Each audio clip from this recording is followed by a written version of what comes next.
Good morning, good afternoon, and good evening. Thank you for joining us online today. It's my great pleasure to welcome you all to this webinar on behalf of the Natural Resource Governance Institute, NRGI, and ETH Zurich, the Swiss Federal Institute for Technology. My name is Felicitas Fischer. I am a researcher and lecturer at NADL, the Center for Sustainable Development and Global Cooperation at ETH Zurich. This webinar is also the closing event of our joint advanced course on natural resource governance and the energy transition, policies and practice. This advanced course has brought together over 30 participants from Africa, Latin America, Asia, and Europe over the course of the last 2 months. A special welcome to our participants, and we look forward to continuing engagement with all of you as you join the group of alumni of this course, but also, of course, a warm welcome to all others who join us just for the webinar today. I would like to give my special thanks on behalf of ETH NADL to my colleague Matteo Molineris from NRGI, with whom I co-facilitate this advanced course and who also organized today's webinar for us. This is the 4th edition of our 2 institutions co-organizing this course. Together, we continuously expand, develop, and enhance the course content to reflect the most relevant challenges of natural resource governance and the energy transition. And we from ETH NADL are excited to continue this collaboration in future course editions and projects. The topic of this panel is forests and the energy transition, navigating sustainable and just pathways.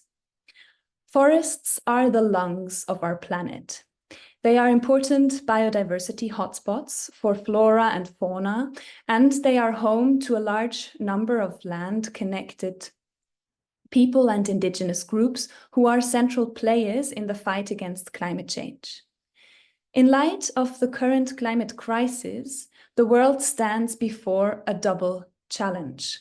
It needs to transition from a fossil-based economy to a renewable energy-based economy on the one hand, and it needs to, on the other hand, protect its forests. Paradoxically, it is in many cases the very energy transition itself and the processes that come with it which puts pressure on forest areas. The rush to produce technologies like solar panels, wind turbines, and batteries needs a large material base, particularly minerals and metals, and it also needs energy to process these materials in order to drive the technological change that we so desperately need. Mineral extraction, deforestation, or also the construction of power plants, like for example hydroelectric dams, create thus challenges to the goal of forest conservation.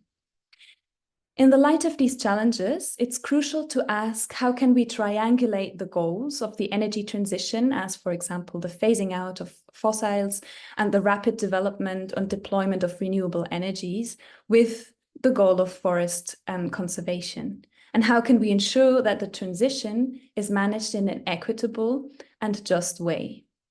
We are very excited to explore these questions and topics with our distinguished panel guests from Peru, Indonesia, Democratic Republic of Congo, and Colombia. And then hopefully with some interesting interventions and questions from our audience through the Q&A function of this webinar. Please, if you use the Q&A function, could you specify the intended recipient of the question? And the questions in the Q&A will be addressed at the end of the webinar.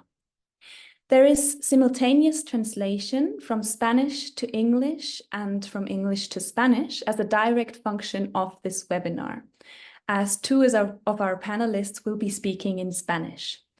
You can click on Interpretation in your Zoom bar, and there you can choose the channel original language if you want to hear both languages, or you can choose English or Spanish respectively if you only understand one of the languages. Para nuestros participantes que prefieren escuchar a este evento en español, es posible elegir interpretaciones en su Zoom y elegir español ahí. This webinar will be recorded and later uploaded to NRGI's YouTube channel. The session today is moderated by Maria Franco Chuaire. And Maria, I invite you to join me in turning on your camera. Hello, Maria is a program officer for the Gordon and Betty Moore Foundation's Andes Amazon initiative. Maria is an economist by training with over 10 years of experience in political and natural resource economics, landscape conservation and restoration and sustainable development and finance in Latin America and the Caribbean. She combines in her persona extensive experience, both in research and also in practice, for institutions like the World Resources Institute, the Inter-American Development Bank, and also the Initiative 20 for 20, a regional effort to restore degraded forests and landscapes in Latin America and the Caribbean. Thanks very much for being with us, Maria. And with that, I would like to hand over to you to introduce our guests and start this panel. And I wish you all a very inspiring and thought-provoking discussion. Many thanks, Felicitas, and many thanks to ETH and NRGI for inviting me to moderate this space. As Felicitas mentioned, I'm a program officer in the Moore Foundation's Andes Amazon initiative, and our vision is to conserve the biological diversity and climate function of the Amazon basin in perpetuity.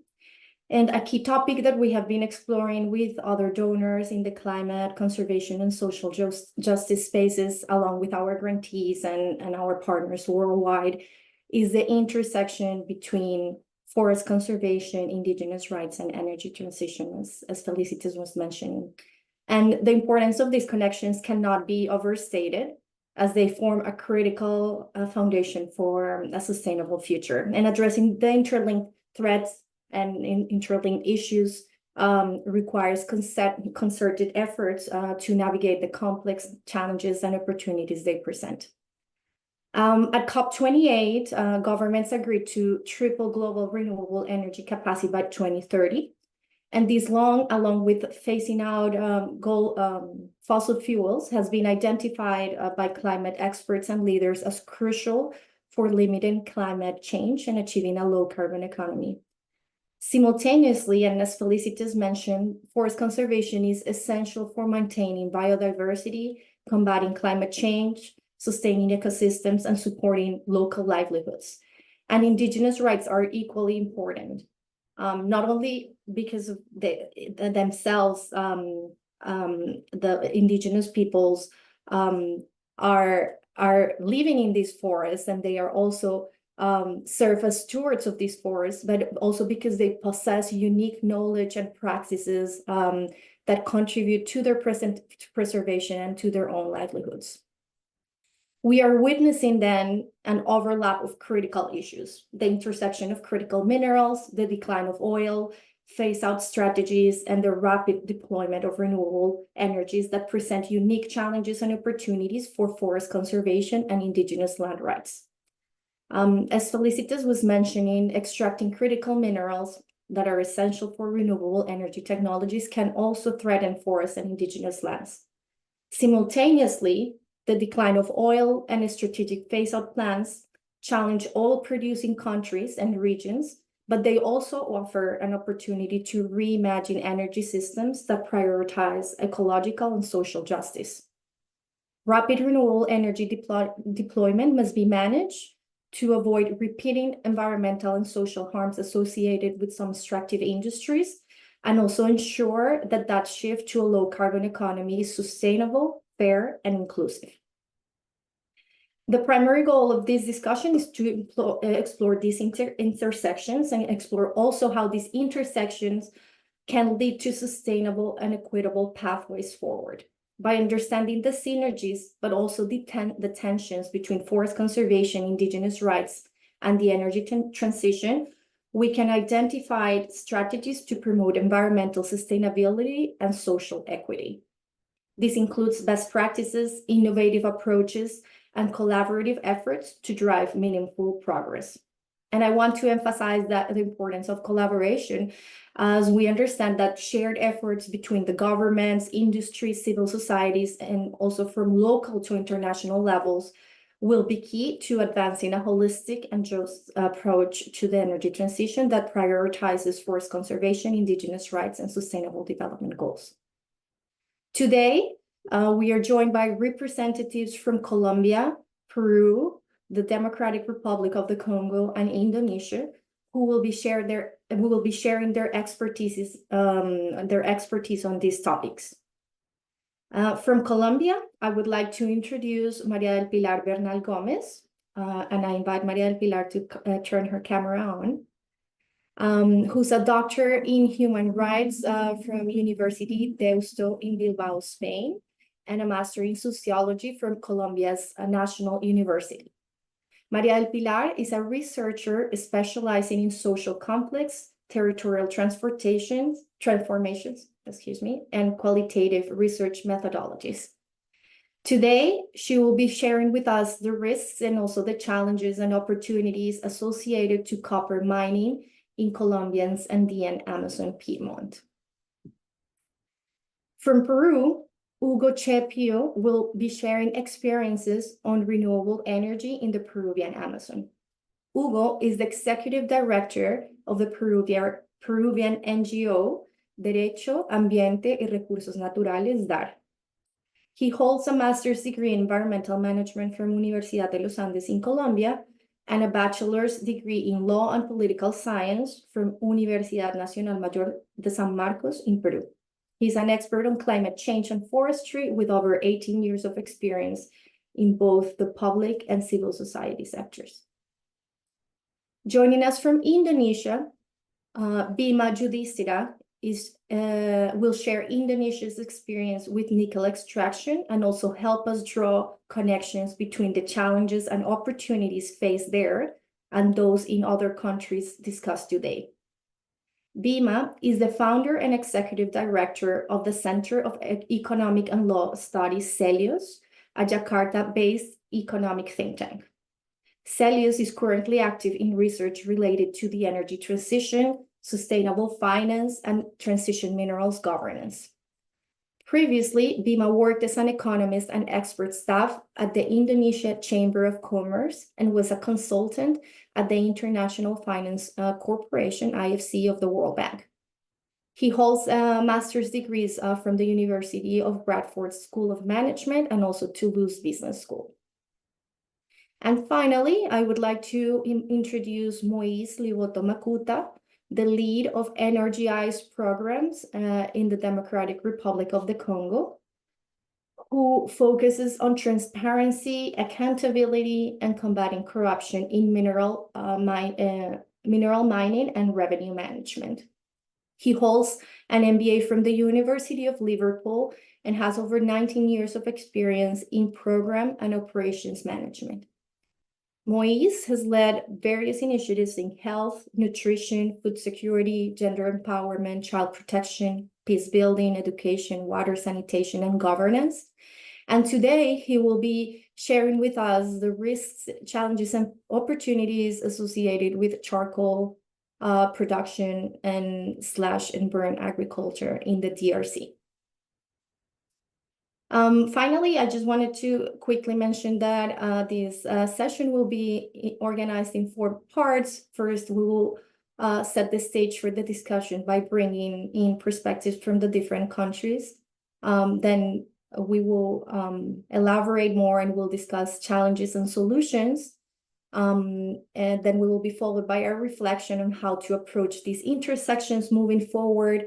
And finally, we will have time for questions from the audience. So please feel free to include them in the Q&A section. As Felicitas was mentioning, please include to whom the question is directed to.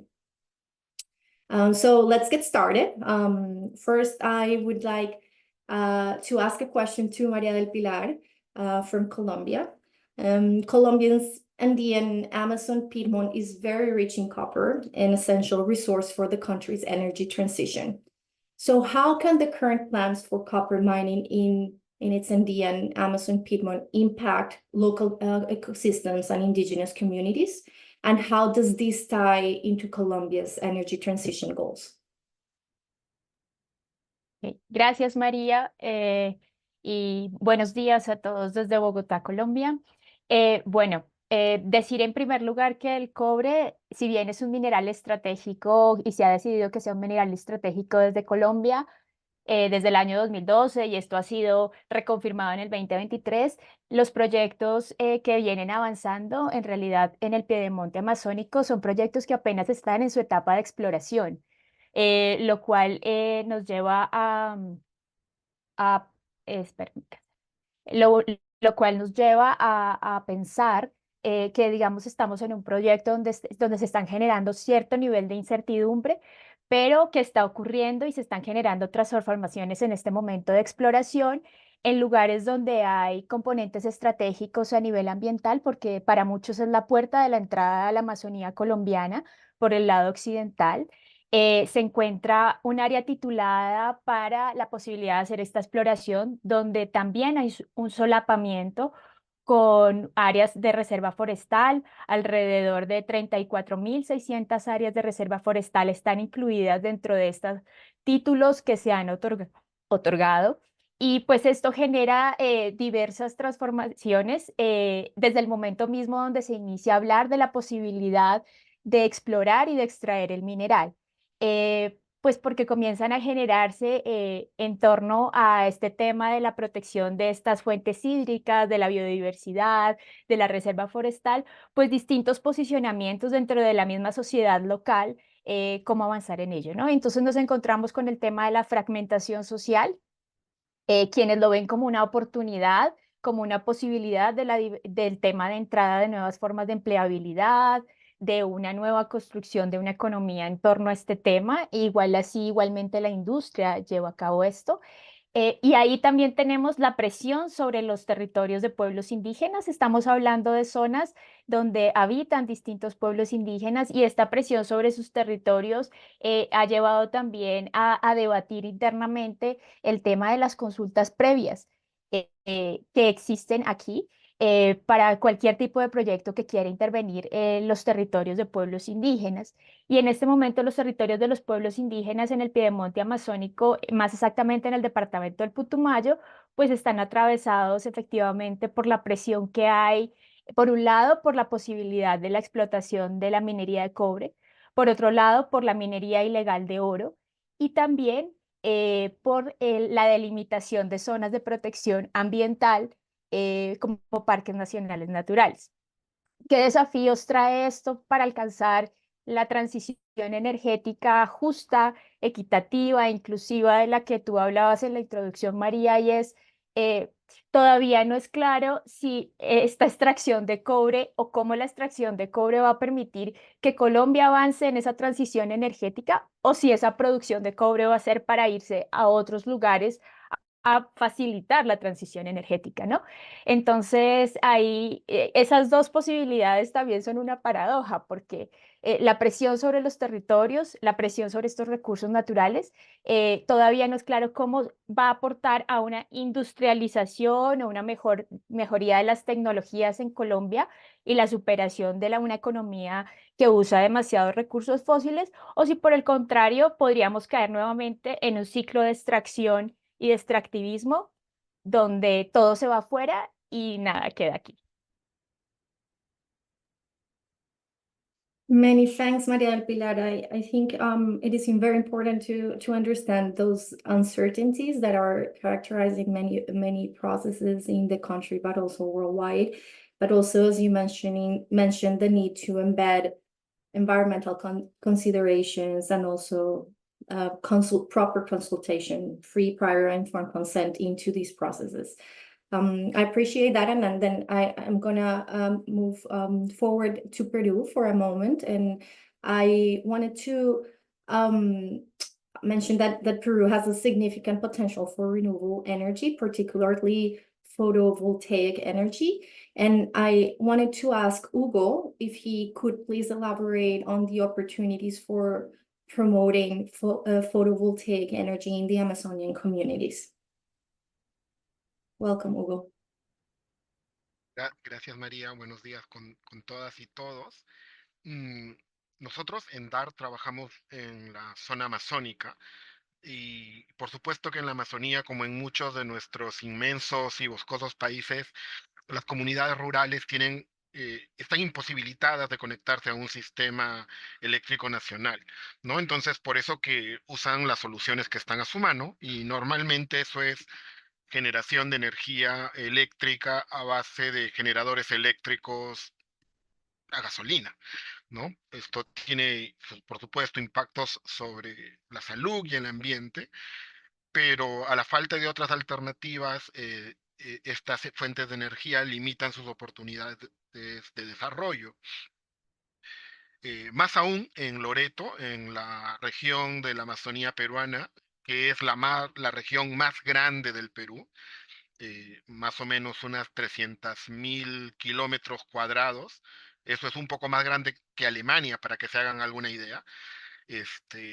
Y además es la región más desconectada del Perú, en el cual no hay una conexión por carretera. Y eso hace que, bueno, haya bastantes demandas por construcción de carreteras y la conexión con la red eléctrica nacional, con la ciudad capital, que es Iquitos, ¿no? Obviamente esto no soluciona los problemas de las comunidades rurales, ¿no? Que son más de 2.300, que eso es algo del 99% de los centros poblados de Loreto, continuarían desconectados a pesar si hacemos esta inversión de carreteras y conexión eléctrica. En ese contexto, los sistemas fotovoltaicos aparecen como una gran oportunidad para propiciar una transición energética hacia energías renovables.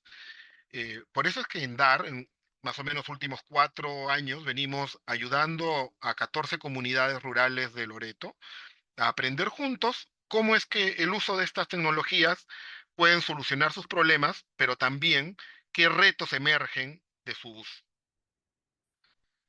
Luego de varios esfuerzos de prueba y error, junto con estas comunidades hemos más o menos encontrado un modelo que funciona. Este modelo está basado principalmente por un liderazgo local, por actividades sostenibles, la participación de autoridades y el apoyo técnico de sociedad civil, ¿no? Esto nos ha mostrado que tiene bastantes promisorios resultados para la conservación de los bosques, la biodiversidad, pero también para brindar unas soluciones de rentabilidad económica a las comunidades, ¿no? En el último año nosotros hemos logrado apoyar, en el último año venimos apoyando a 5 comunidades de las cuencas del río Taguayo y Tigre. Allí hemos logrado que se fortalezcan diferentes actividades económicas vinculadas principalmente con la pesca y la fauna silvestre. Y bueno, ya por cuestiones de tiempo cortaré aquí diciendo que de momento este beneficio ha llegado a más de 1.500 personas en estas 5 localidades.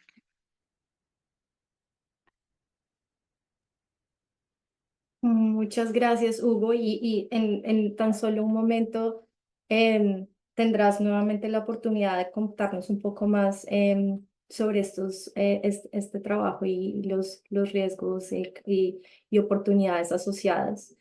I would like now to pass it on to Bima, and I wanted to ask you, from your experiences, what similarities do you see between the challenges in Colombia and Peru with those in Indonesia regarding nickel extraction and its impact on forests and local communities?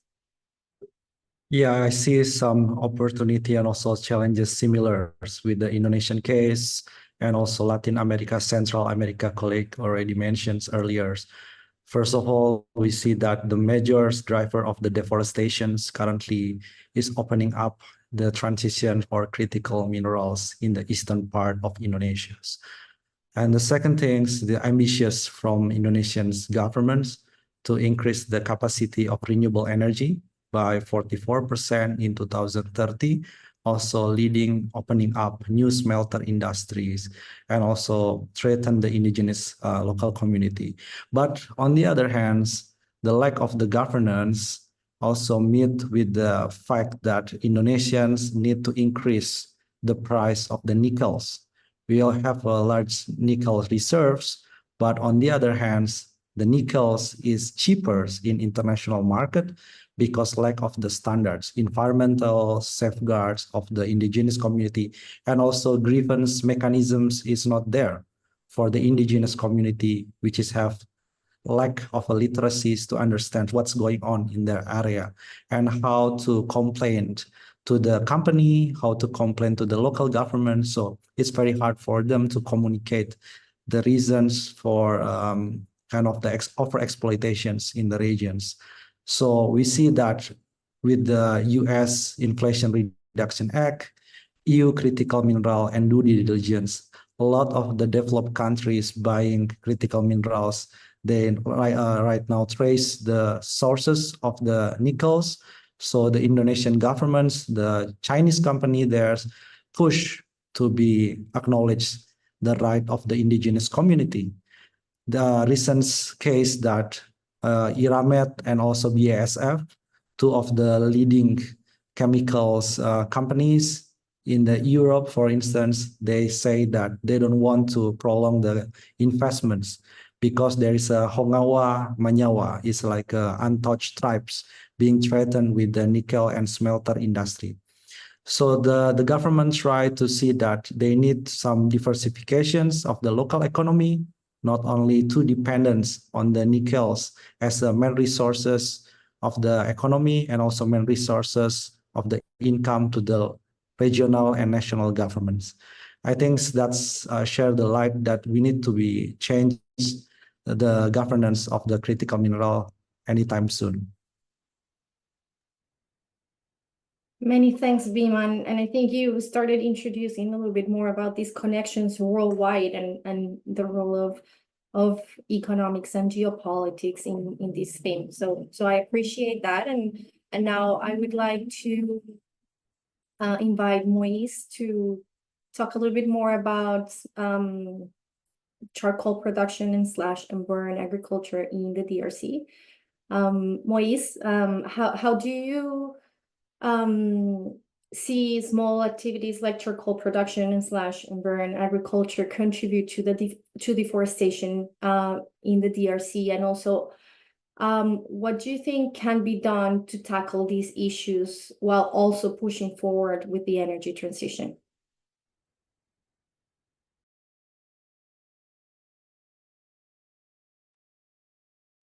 Thank you, Maria. I think slash and burn agriculture and charcoal production is one of the unexplored fields. But I will recognize that there is an awakening or awareness that is raised both within communities and also with authorities. However, the approaches that they have taken to address it has so far remained, I would say, a bit of judgmental on one side and also normative on the other, without understanding the socio-cultural and economic determinants of it. But it is not a small issue. It is also a big contributor to deforestation in DRC, simply because they happen in isolation. The activities are happening in a scattered way. So to understand the scale of their impact is a big difficulty or a big challenge. And also, the approach that has been taken to analyze that phenomena is area-based. We look at the surface that has been where trees have been cut, and we estimate the consequence based on that only. But that is not only the only factor that slash and burn is contributing in deforestation. The other contribution or negative impact on the ecosystem includes the impact of smoke on pollinators, such as bees, birds, mammals, and other insects, which is often overlooked or maybe poorly documented. I have not come across in DRC of any document trying to appraise the impact of slash and burn agriculture, smoke production, charcoal production on the insects, for example, or on the birds.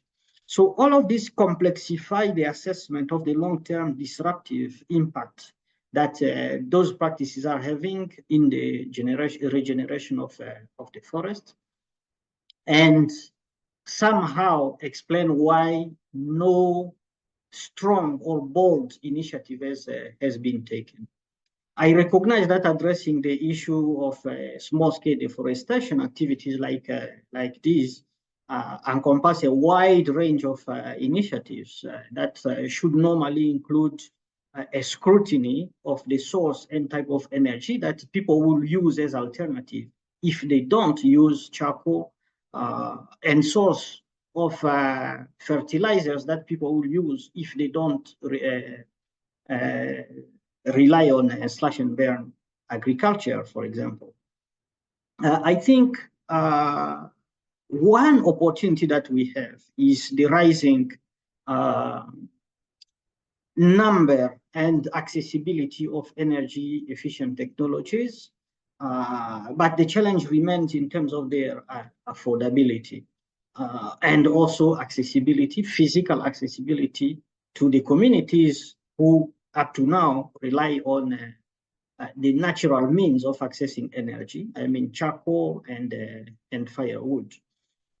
So to look at the phenomenon itself, I think first of all, the approach that government has taken to come with policies only is, it is okay, sometimes you need those strong measures to stop a phenomenon first before finding long-term solutions.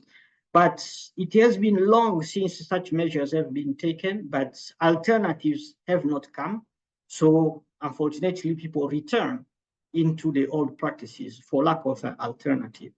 But it is not a phenomenon to be neglected. I came from a perspective of a very conservative assessment to say today DRC has 120 million people. If we say that only 5 million people cut a tree in a week in the rural areas of DRC, and believe me, there are more people cutting those trees, more than 5 million cutting trees every day actually. But I took this very conservative assessment to say 5 million people cutting one tree only per week. We are going to have 270 million trees cut in a year. That is 5 million trees a week times 54 weeks in a year. That is 270 million trees. 270 million trees is not a small deal. It is a big deal because that would represent almost 2,700 square kilometers of forests cut in DRC every year. So these are very conservative estimates. We can extrapolate these estimates based on other data. If we compare the rural population versus urban population, we'll see that there are more people in rural areas in DRC, and there are certainly more than 5 million people cutting trees every week. So it is realistic to opine that because there are more than 5 million people cutting trees, there are more trees going out, and there are more areas that are being deforested, but the scale and magnitude of that has not been appraised in a very disciplined way to show us the severity of the phenomenon. But it is really time to adopt another approach. I have heard my predecessor talking about the role of communities, the role of local leaders in ensuring environmental sustainability. I think that model can be replicated, and there is need really to connect communities Let's connect communities in the Andes. Let's connect communities in Indonesia with communities in Congo and elsewhere to learn from each other and share practices and knowledge on how best we can achieve preservation and conservation of our forests. And in DRC, this could include, first of all, a sustained effort in terms of community education. Of course, we heard about the challenges in literacy, because when there is illiteracy, it is difficult to understand some of the phenomena and some of the implications of our actions. But raising awareness is a key, because there is a battle of narrative that needs to be won. The second layer would include improving access to biofertilizers, mainly to combat slash and burn agriculture, but also to ensure that those lands that have been degraded or that have become impoverished and they are not proper for agriculture anymore, they can be restored. And when you restore land for agriculture, you somehow contribute in preserving the environment, because there will be more land for people to use, and consequently, those people will not be tempted to go and cut more trees in a different place. But beyond all of that, to ensure that the action is very coordinated, we need a robust analysis of the economics and socio-cultural determinants of charcoal and firewood production, and also of slash and burn agriculture. Because it is not only about being prescriptive to communities. I will give an example. In my community, for example, people, and in the whole area of the Congo Basin River, people really like smoked fish. Not only because it is a delicacy, but because it is also a way of conservation. So what type of alternative can we bring to that practice that have been there for centuries, so that we preserve trees? So it is really about conducting a robust, very disciplined understanding of the social, cultural, and economic determinants of all those practices, and coming with the responses that address both the behavior and belief side of it and the practical side in terms of what people are doing in DRC and across the region, and even globally, as I have heard from my colleagues working in the Amazon and in Indonesia. Thank you. Thank you very much, Moise, and thank you for highlighting some key issues here, or needs. One, the need for information to understand better the problems, and also to develop and design strategies moving forward. I also heard you mentioning the role of enforcement, but also how that needs to come with providing sustainable alternatives, so that these strategies can be sustained over time. I want to now go back to Colombia for a moment, and to the Amazon region, and ask Maria, with these environmental and social concerns around copper mining in Colombia that you just shared a couple minutes ago, what strategies do you think can be implemented to balance economic development with forest conservation and indigenous rights protections? Vale, muy bien. Una primera estrategia que creo que sirve para todos, pero que a veces se olvida porque es tan sencilla, pero que no la hacemos mucho, es mirar hacia atrás. La primera estrategia es volver a mirar el ciclo de extracción que se dio a inicios de los años 2000 y darnos cuenta que la posibilidad de hacer una extracción intensiva de algún tipo de mineral pues realmente hace cambios en los territorios, genera dependencias, fomenta economías en clave, provoca intervenciones y cambios en los ecosistemas, pero que es necesario prepararse para eso si vamos a tomar la decisión de extraer los minerales. Entonces, esa sería la primera estrategia, mirar hacia atrás, leer qué pasó por lo menos en Colombia, en los países de Latinoamérica, en esa primera fase, digamos, o en ese boom de los minerales de las primeras décadas de los años 2000, y ahí entender que tenemos muchas enseñanzas frente a cómo debe de manera organizada ampliarse la frontera extractiva, ¿no? La segunda estrategia que pensaría yo es que cualquier tipo de política, intervención, proyecto, es necesario implementarlo con un enfoque territorial. Nosotros hablamos de enfoque territorial, es la construcción de la política desde abajo y con los actores territoriales, tenerlos en cuenta. Tener en cuenta que el territorio donde están ubicados los minerales está habitado, que es un paisaje, que hay unos recursos naturales, pero que hay una serie de interrelaciones y ahí estamos, por ejemplo, encontrándonos con las comunidades originarias, pero también con quienes han llegado a ser parte también de esos territorios y las relaciones que se encuentran allí. Otra estrategia es, por lo menos en Colombia, es necesario fortalecer la articulación intersectorial entre el sector ambiental y el sector minero energético. Esta es una situación que fue muy complicada en el boom de los minerales a inicios de los 2000, cuando se le quitaron muchas capacidades al sector ambiental de cuidar, de conservar, se redujeron recursos para que este sector pudiera trabajar en vigilancia, en regulación, mientras el sector minero y energético se amplió y trajo un montón de actores privados a actuar en los territorios, ¿no? Entonces había poca regulación del Estado. Y asimismo es necesario generar esa articulación entre los niveles de gobierno. En el caso de Colombia, el sector minero energético, es decir, el que avanza, digamos, en estos procesos de extracción, definición de extracción de minerales estratégicos, es uno de los sectores menos descentralizados. Y por tanto, son directivas nacionales, que hace tipo decretos sin mucha deliberación, lo que llega y aterriza en los territorios.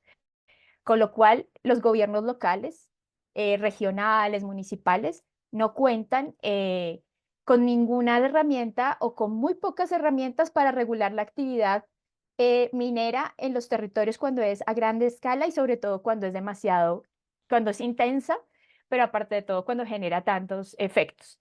Y finalmente, creo que otra estrategia fundamental es definir los mecanismos adecuados para socializar, para comprender, para que las comunidades donde se va a desarrollar los procesos comprendan qué está sucediendo, cuáles son los efectos y cuáles son los costos que se están pagando desde cada uno de los actores por este tipo de actividad. Y ahí quería llamar la atención sobre, por ejemplo, que hay un escenario en este momento distinto al de aquel momento en que se inicia la extracción. Y es que, por ejemplo, en Colombia se ha generado una sentencia, una jurisprudencia donde se ha definido a la Amazonía como sujeto de derechos. Esto supone que el Estado, se ha definido que las autoridades ambientales y que el Estado debe poner todo a disposición para que la deforestación se disminuya, para que sea posible que cuidemos la Amazonía como la que nos permite, digamos, proteger la vida de todos y de la humanidad. Y un segundo elemento a nivel de Latinoamérica sería la implementación del Acuerdo de Escazú. Y es un acuerdo donde realmente se está hablando, es un primer acuerdo que se habla de derechos humanos y medio ambiente, donde lo que se hace ahí es garantizar los derechos de acceso a información ambiental, donde todo el mundo debe haber una participación pública sobre la toma de decisiones ambientales y donde debe haber acceso a justicia frente al tema de los derechos ambientales, lo cual está muy unido con lo que sucede por la extracción de minerales críticos. Entonces creo que se está planteando así un escenario, estos son algunos elementos para esas estrategias. Thank you very much, Maria del Pilar. And I think you mentioned something that is key, that is learning from past experiences, like especially as we also move forward to avoid repeating some of those harms associated with extractive industries. And not only in the same country, learning from those experiences in the country, but also with other countries that also have like experience on these issues. And you also highlighted the role of territorial perspectives, building from the ground up, and also intersectorial articulation, which I think is key. So I appreciate very much those insights. I think a key thing that you also mentioned was the role of communications and narratives, and this is something that I know that it's also being explored a lot within the community of like, what do we need to understand better? How do communication strategies need to be built to understand both sides and also these intersections that we are discussing today? Let's move now to Peru, stay in the Amazon, but move to Peru. And I wanted to, I think, Hugo, you already mentioned some of these drivers of deforestation in the Peruvian Amazon, but considering these complex drivers, how can we leverage sustainable land use practices and also community engagement to reduce environmental degradation and also support renewable energy projects?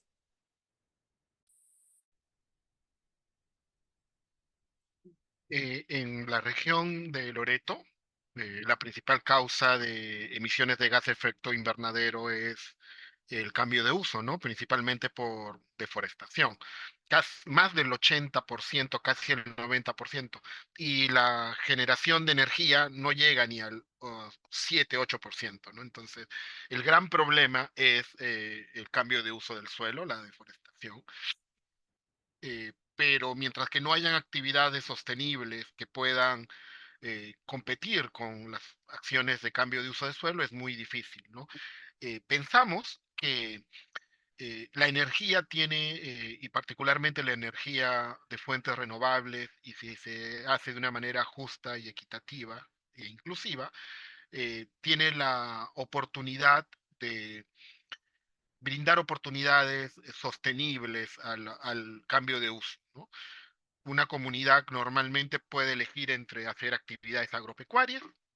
eh, Desafortunadamente también una opción son las actividades económicas ilegales, ¿no? Como tala, minería, tráfico de fauna, pero también, y que es la que se promueve el Estado, formalmente promueve el Estado peruano, es el manejo sostenible de los recursos naturales del bosque, ¿no? Como también una alternativa.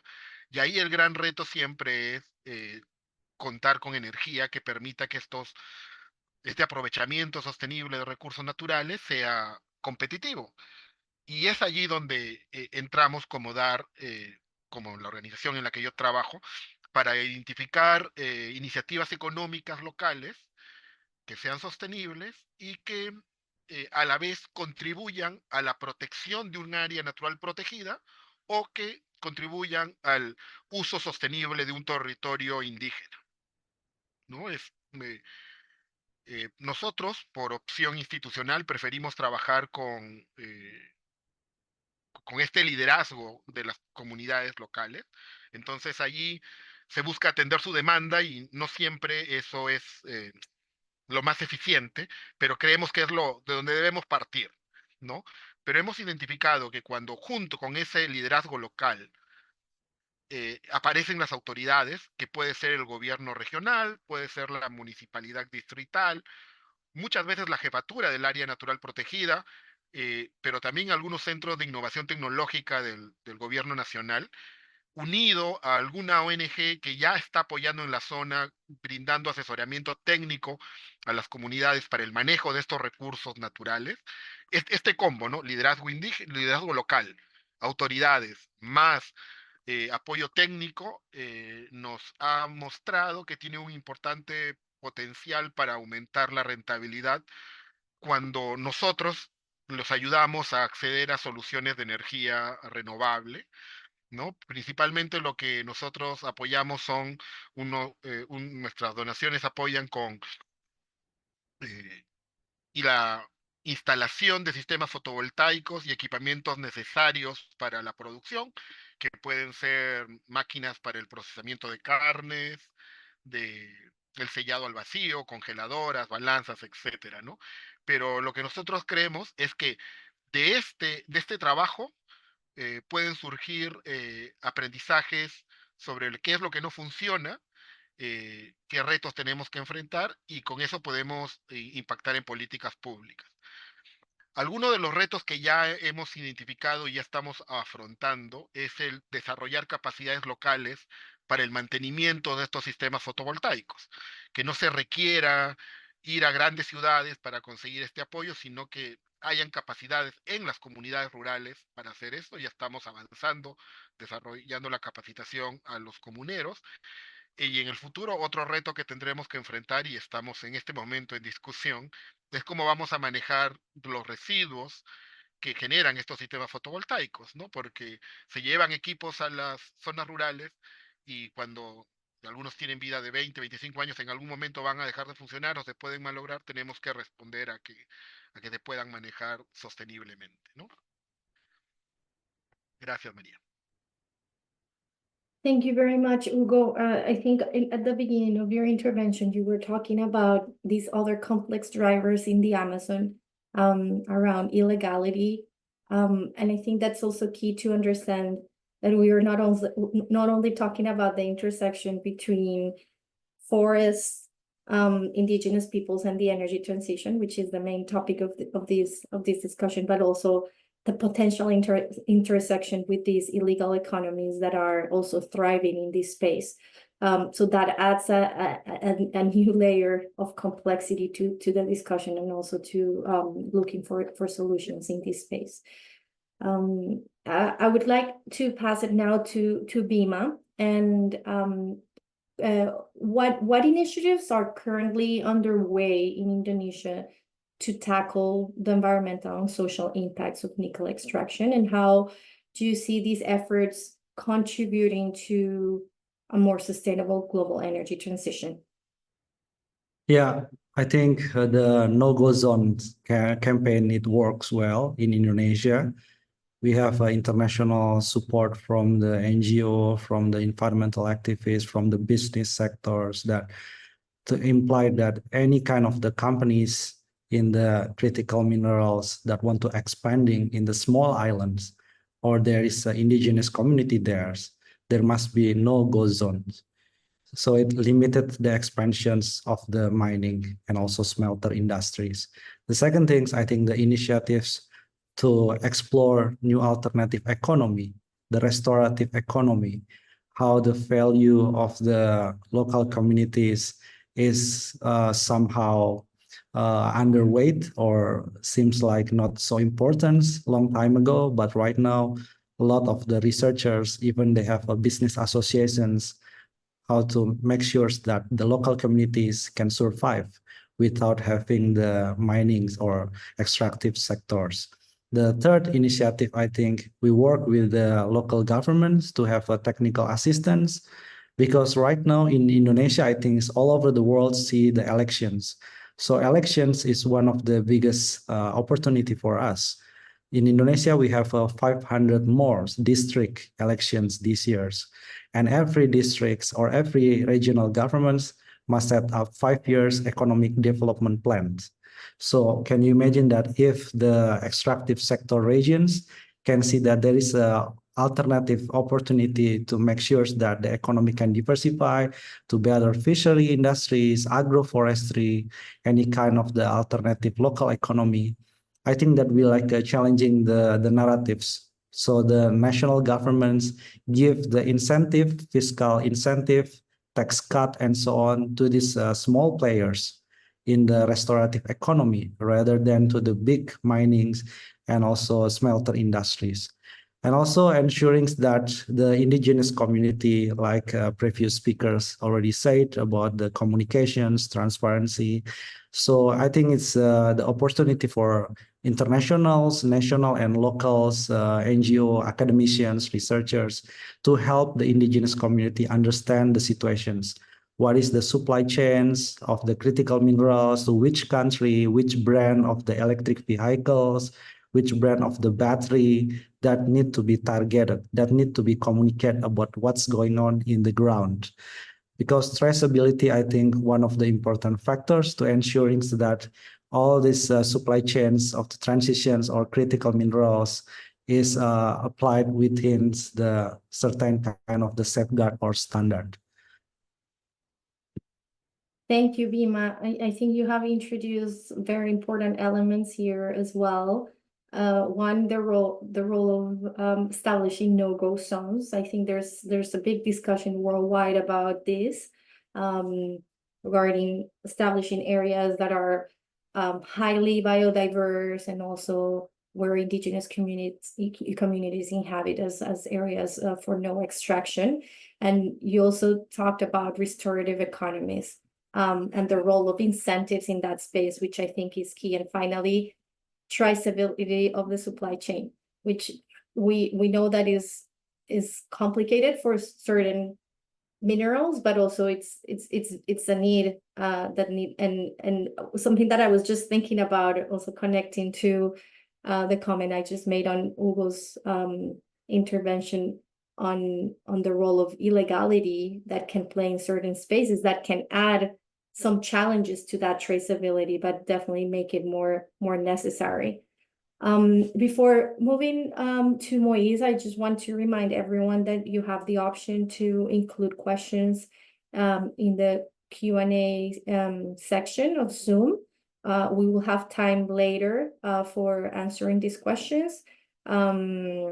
But if you want to start putting in there and saying who would you like to answer those questions, please go ahead. That way they can start preparing for that section.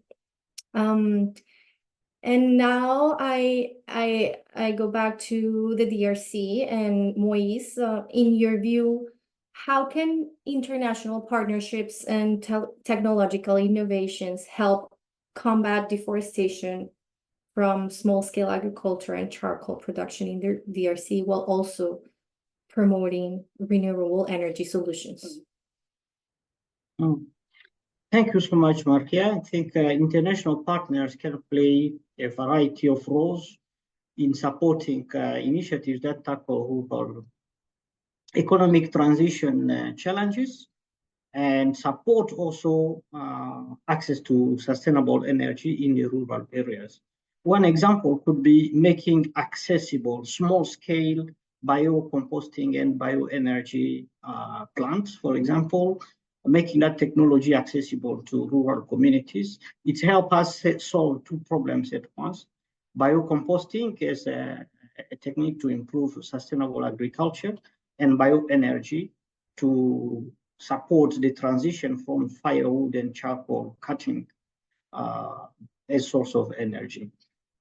So the key is really the transfer of energy, of technology, sorry, and the support to the emergence of new practices in agriculture in those areas. But for this specific context of DRC, I think there is a need for economic conversion, because the rural economy for now remains a production-based economy where the products are tangible. But if there can be accompaniments for a transformation and the diversification with a service-based economy as well in the rural areas, for example, the development of tourism and the development and the inclusion of the local rural supply chain into the global supply chain, that will be that will have a transformative impact for communities and actually convert many of those people cutting trees into other entrepreneurs at the local level, so that they convert from unsustainable practices to more sustainable economic practices. Thank you. Thank you.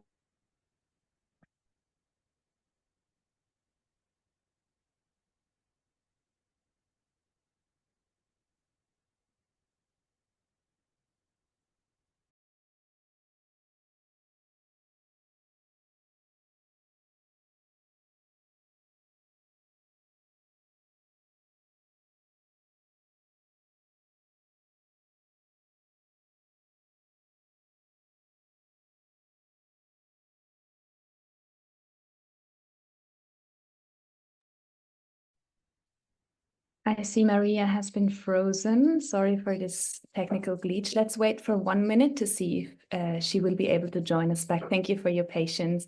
And in the meantime, please feel free to write some questions in the Q&A. We are already receiving the first couple of questions. Sorry for this short break.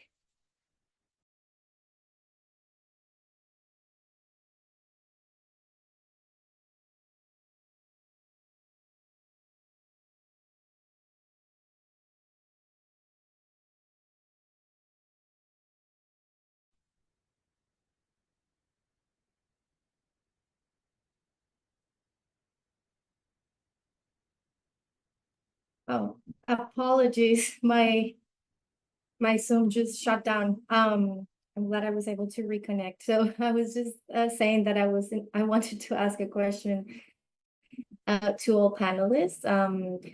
And it has to do with looking forward. So looking at what we have discussed today, the different insights that you have shared along with other colleagues from around the world, how do you think governments, industries, and the civil society can work together at different levels, local, regional, and international levels, to advance a holistic and just energy transition that prioritizes forest conservation, indigenous rights, and sustainable development goals? And maybe I'll pass it to María del Pilar. We can follow that order. Vale, gracias. Bueno, pues pensando un poco en torno a esta pregunta final, yo plantearía como tres ideas y es como, creo que es necesario que desde cada uno de estos sectores se avance, digamos, como, o de en conjunto todos avancemos en una reflexión sobre las afectaciones diferenciadas que tiene la transición en distintas sociedades, en los distintos territorios y en las latitudes del mundo.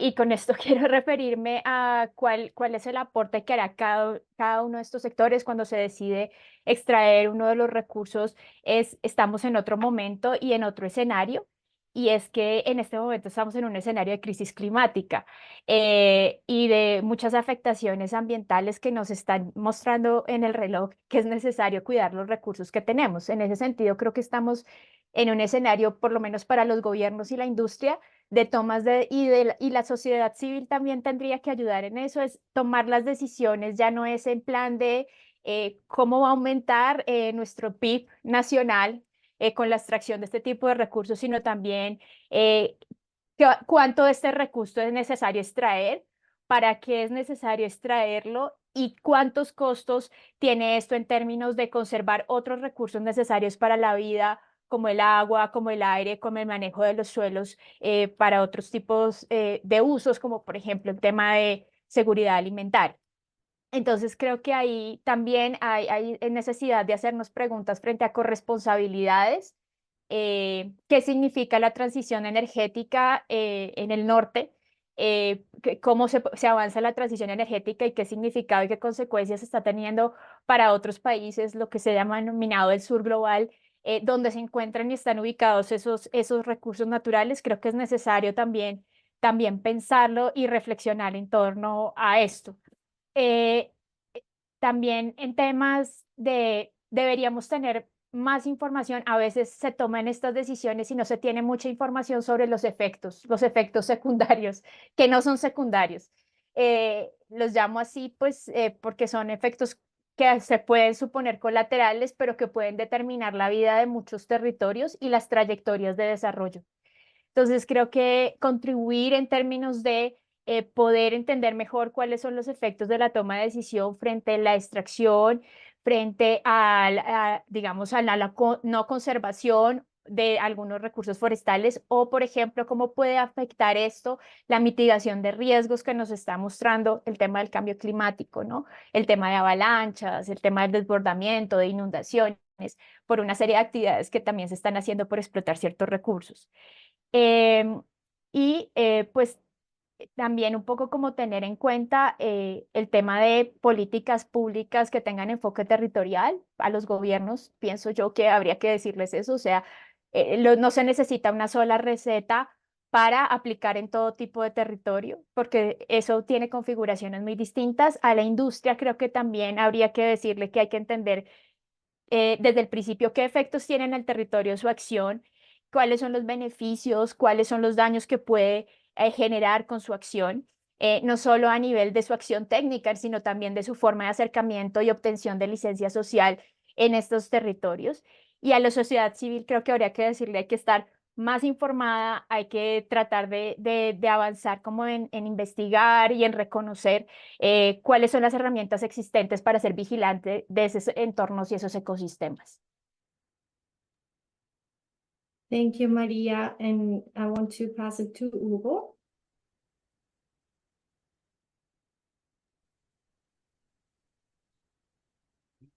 Gracias.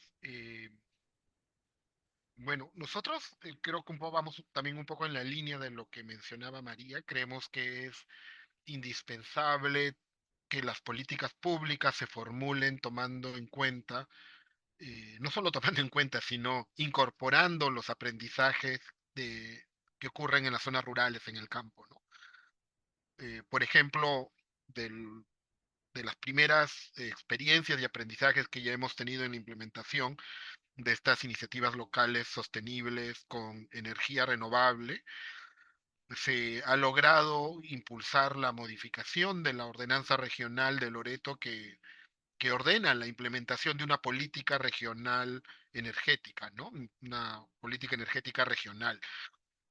Y esto es un poco clave en lo que decía María de buscar soluciones ad hoc, ¿no? No se pueden repetir, sino que hay que ver qué cosa funciona en Loreto, y lo bueno allí es que se ha logrado ya un consenso dentro de la Comisión Ambiental Regional. Esta comisión es el principal espacio subnacional para una consulta de múltiples sectores, múltiples actores, privados, públicos, indígenas y también sociedad civil, ¿no? En el que se ha acordado la recomendación de modificar esta ordenanza y de incluir un conjunto de lineamientos de transición energética justa y sostenible como un elemento base de la formulación y posterior implementación de la política energética regional de Loreto. Esto es un proceso que debe ocurrir en el transcurso de este año, y estamos confiados en que se pueda ayudar a que ocurra un proceso de formulación descentralizado y participativo con inmensos retos, ¿no? Es fácil decirlo, pero cuando uno quiere hacer estos procesos se da cuenta de las grandes dimensiones geográficas, los retos del transporte, la participación y la comunicación que se tienen que vencer para una efectiva participación. Y un segundo mensaje quizás sería recordar que no lo sabemos todo, o sea, recordar que no estamos solos, que hay muchas experiencias similares en Perú, en Ecuador, en Colombia, en Brasil, colegas con los que estamos empezando a tener contacto, y creemos que este tiempo de las conferencias de las partes del Convenio de Diversidad Biológica y del Convenio de Cambio Climático del próximo año nos abren un espacio amazónico para discutir estos temas de una transición energética justa vinculada a la protección de la biodiversidad y de la lucha contra el cambio climático, más aún en el marco de las declaraciones presidenciales amazónicas de Leticia y Belén, ¿no? Entonces estamos convencidos que allí también hay oportunidades de impulsar políticas públicas subnacionales y amazónicas, ¿no? Que puedan proponer una forma de ver la transición, como decía María, no solo verla como desde el norte, sino verla también con la mirada de las comunidades rurales amazónicas. Gracias. Many thanks, Hugo. And I'll pass it now to Bima from Indonesia. Yeah, I think I just want to say that all of the colleagues from Peru, from Colombia, even from DRC Congo, I think we need to see that we need to have an alliance, tropicals, and also critical mineral producers countries, because right now, Indonesian government, DRC Congo, even Brazil, they want to set up the cartel of the critical minerals just to ensure that they can control the price, like the oil cartels. But we need to challenge the narrative.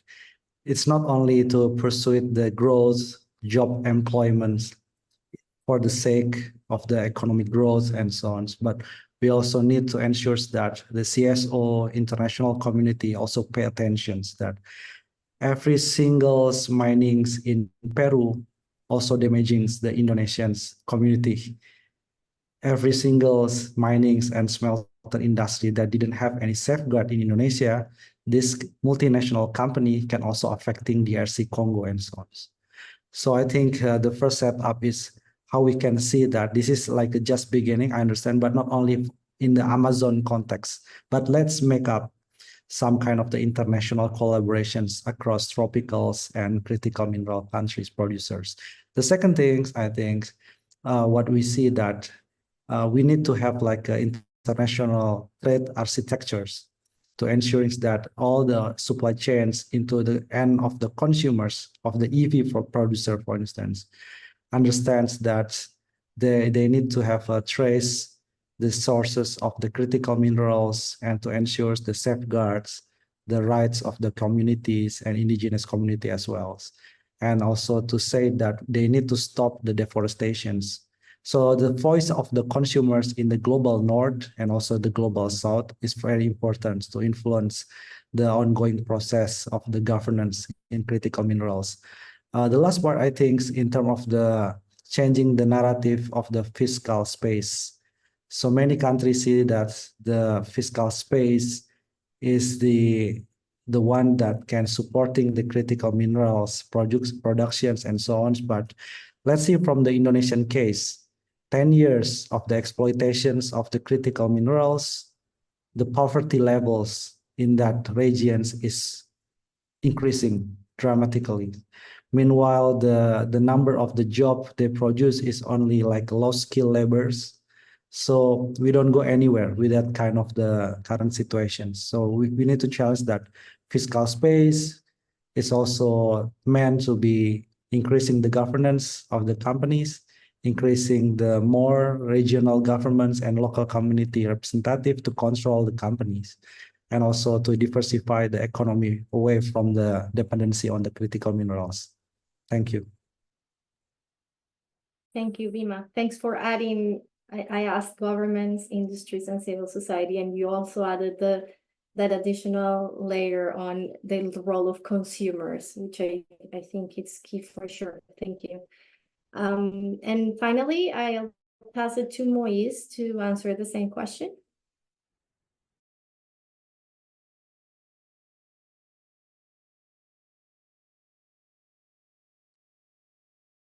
Sure. Thank you so much, Maria and colleagues. There is a lot that can be done because sustaining our environment is not a choice anymore. It is a duty that we need to deliver. And the first step in that direction is really to overcome some of the remaining skepticism or fears that are still outstanding in terms of energy transitions, so that we embrace the uncertainty that energy transition may have with confidence and with courage, that we can craft new ways of living using energy alternatives that are sustainable. Without such radical choices, unfortunately, forests like the Congo Basin forest and many other tropical forests in Indonesia or Latin America and elsewhere in the world will be threatened. And we are already seeing this. I'm just taking an example of DRC, where in 2022, more than 11 million hectares of tropical forests have been traded off for oil projects, oil and gas projects, including in areas that are supposed to be protected areas. So we see already that type of challenges and that pattern where even statutory protection of forests are not guaranteed to ensure that those protected areas are preserved. So it is really important that we raise the narrative on this, because there is a global driver, which is the reconfiguration of a global energy supply chain because of the conflict in Ukraine, and the necessity now to find very quickly other source of energy. And that drive is really compromising the safety of protected areas in places like DRC. So there is a need to raise the narrative, because if we don't, the consequences will be irrevocable and irreversible for all of us globally. But there is an observation where, in terms of narrative, or I would say episteme, some see development and sustainable environmental sustainability as mutually exclusive concept, but I believe that it is possible to achieve both without compromising any. It is important for us also to realize that inaction is not an option. We need to act and to act decisively.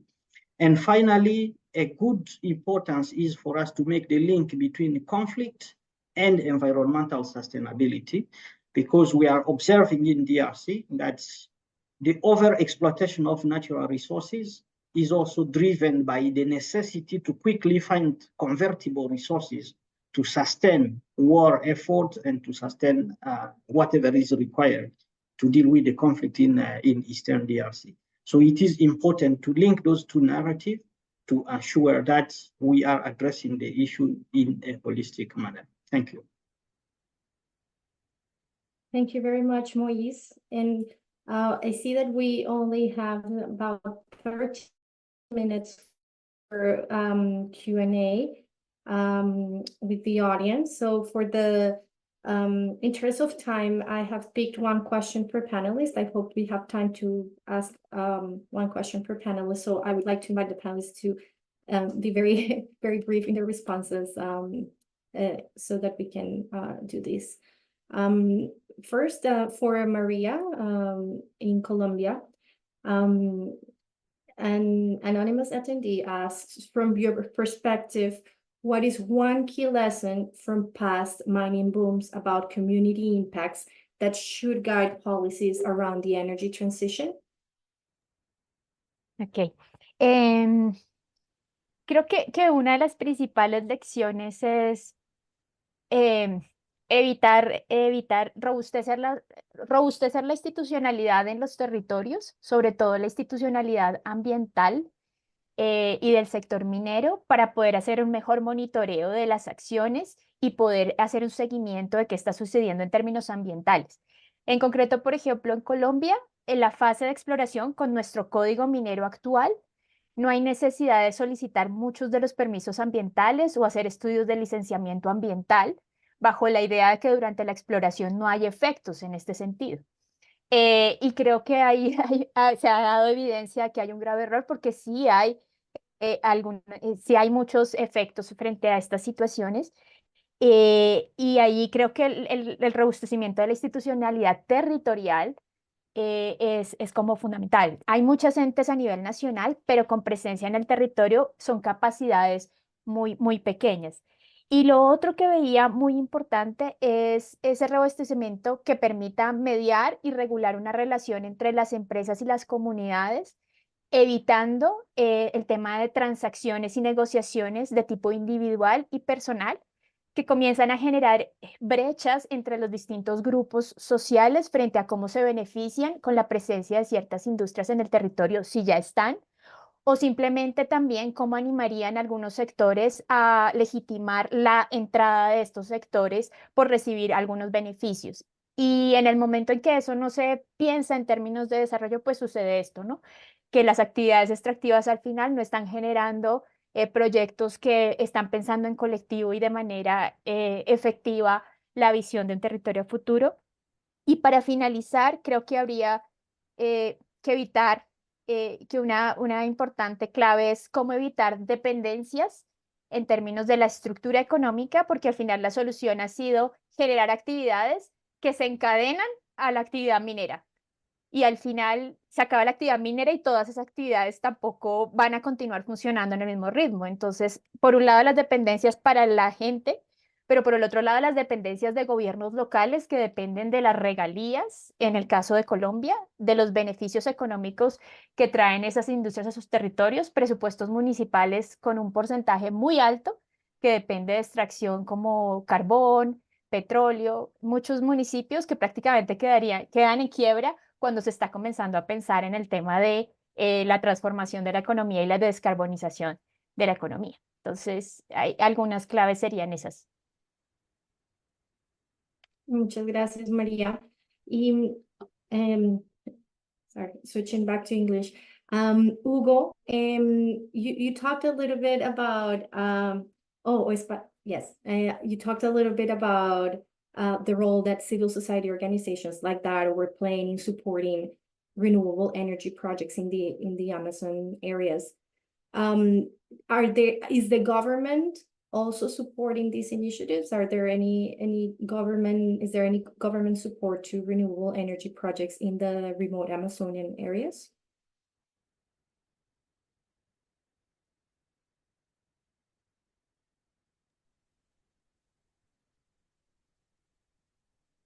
Loreto, digamos, la principal ambición pública del gobierno regional es la interconexión con el sistema nacional, ¿no? Entonces, ese es como el principal objetivo, incluso no solamente es parte de un discurso político que es inevitable en la región.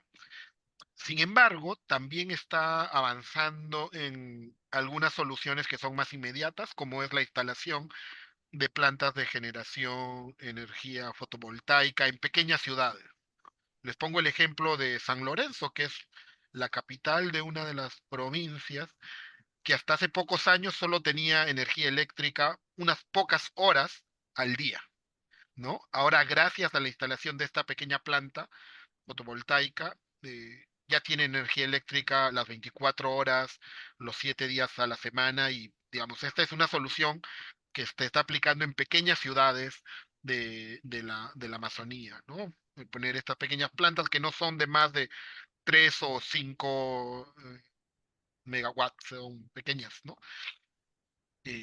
Pero paralelo a esto, un gran impulsor de este proceso también es la banca multilateral, ¿no? La banca multilateral para el desarrollo, como el Banco Interamericano de Desarrollo. Y creemos que allí hay una oportunidad para asegurarnos del cumplimiento de sus salvaguardas sociales y ambientales, particularmente aquellas que tienen que ver con la participación y la consulta de los pueblos indígenas y de las poblaciones locales.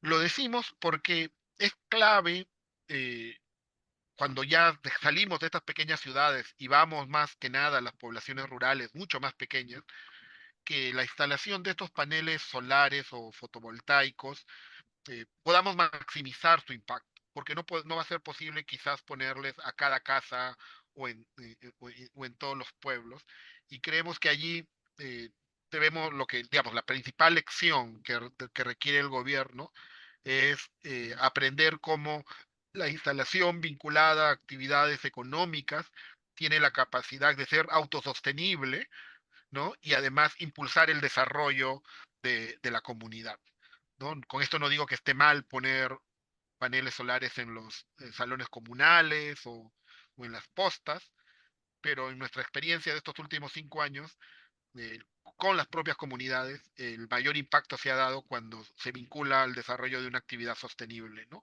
De manera que luego ellos ya pueden expandir el uso de la energía a esos otros lugares. Gracias. Thank you, Hugo, for those insights. And a question for Moise is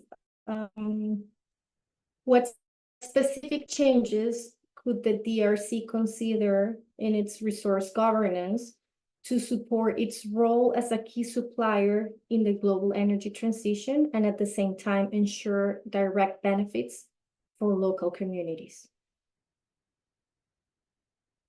That's a big question, but we only have a few minutes left. Yes, it is a big one. I would say DRC need to invest in local value addition so that it is not relying only on exporting raw materials, because the more value addition there is, the more revenues DRC can realize. DRC can also tap into its hydroelectric potential, which is huge if we consider the hydrography of DRC. But they also need to strengthen revenue management. Even at the current state of matters, whatever is coming in as revenue from mineral exploitation need to be managed in a transparent and accountable manner. And a key recommendation, and I learned it from my colleague in Indonesia, that DRC really need to strengthen compliance to restorative practice post mining exploitation, because we are seeing gaps in there where huge places are just abandoned after mining project, which endanger the lives of communities. And one thing that DRC need to do is also to make mining projects and the social and environmental impact assessments understandable for communities. You know, these things are written in a very big concept using academic English, and communities don't understand it. They just validate it, and we call that informed consent, which is not really informed consent, as the term need to be defined. And the DRC need to review its practices so that licensing or exploitation rights are given only when those environmental impact assessments are understood and validated by communities before the companies are authorized to exploit. And I think DRC need to look at the civil society as partners and protect them actually, because they also can be additional pair of eyes to bring information to the government on what is being done correctly and what needs improvement. Thank you. Thank you very much, Moise. And finally, a question for Bima, and we only have about a minute left. How are the current environmental and social costs of nickel extraction being managed in Indonesia? And what are those areas of improvement that you see? Yeah, I think we need to see beyond the economic calculation. So we tell the government that you need to see the health costs. So we calculate that 300 to 500 people suffer for early death because of the respirations coming from the air pollutions from this kind of the smelter industry process. So the government pay attention on that. So the health communications may be affecting the government's policies. The second thing, I think, the revenue sharings, because right now the regimes in Indonesia, all of the revenues goes to the central governments. The local governments only have very, very limited revenues to manage the environmental damages coming from the critical minerals. So how to manage again, like our colleague from the DRC, how to manage the revenue sharings between the local governments and central governments, but also how to increase the revenue sharing also from the companies, because corporate social responsibilities might not be the single answer to solve all the environmental damages. So they need to tax more and limit the new license of the smelters and mining companies. Thank you. Thank you very much, Bima, and thank you very much to all the panelists today. As we conclude this discussion, I just want to reflect very quickly on some key insights that we shared, like the role of collaboration, best practices along the entire life cycle of these projects. We talked about planning, but as Moise was mentioning, also after the mining activity happens, what's next, and like what is the role of restorative practices. But more than that, it's critical to explore these intersections between forest conservation, indigenous rights, and energy transition at the upstream, thinking about how to avoid those consequences on people and the environment. And looking ahead, we really want to encourage dialogue and knowledge exchange around different stakeholders on these issues. We also invite participants to take concrete actions based on today's insights. This can be supporting policy, fostering community engagement, and also investing in sustainable technologies to make a significant impact and to manage these environmental and social impacts. And a key thing that we also heard today is learning from those past experiences to avoid repeating the harms associated with fossil fuels and other extractive industries. Finally, I want to extend our heartfelt thanks to all panelists for their valuable contributions, and also to the audience for participating today and engaging via the Q&A. Thank you very much. Have a good rest of your day.